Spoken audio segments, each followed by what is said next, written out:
This is a very interesting passage from Brigadier Siddiqui's book about the army in Pakistan, myth and reality, describing exercise November Handicap held in 1954 November.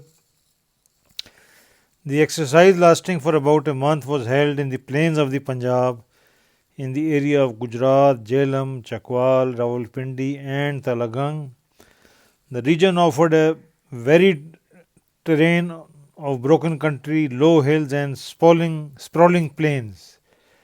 The British Chief of Staff of Imperial General Staff, Field Marshal Sir John Harding, and a large number of high ranking observers from the US, Turkey, Iran, Australia, and Ceylon came to witness the maneuvers.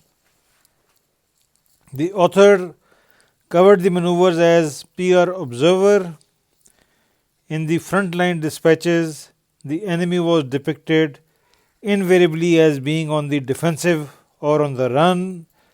The 7th Infantry Division under Brigadier, later Lieutenant General Habibullah Khan, had been acting as the enemy against one corps under Lieutenant General Muhammad Azam Khan.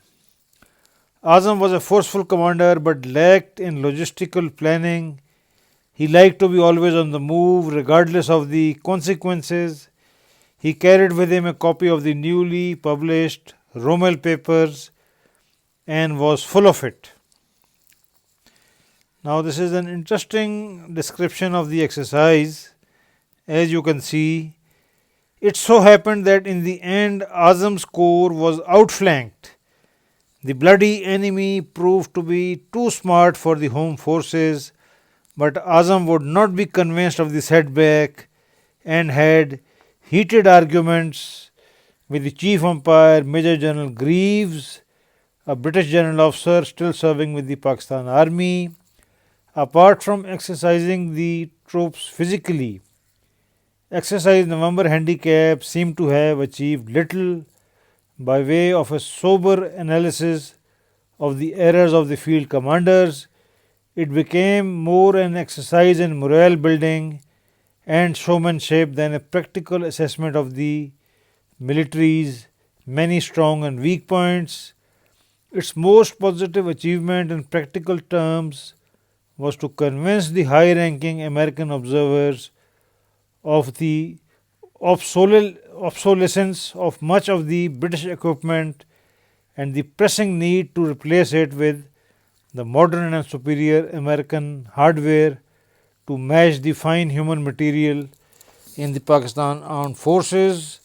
The exercise thus went a long way towards speeding up the inflow of the American military aid, which had already been announced.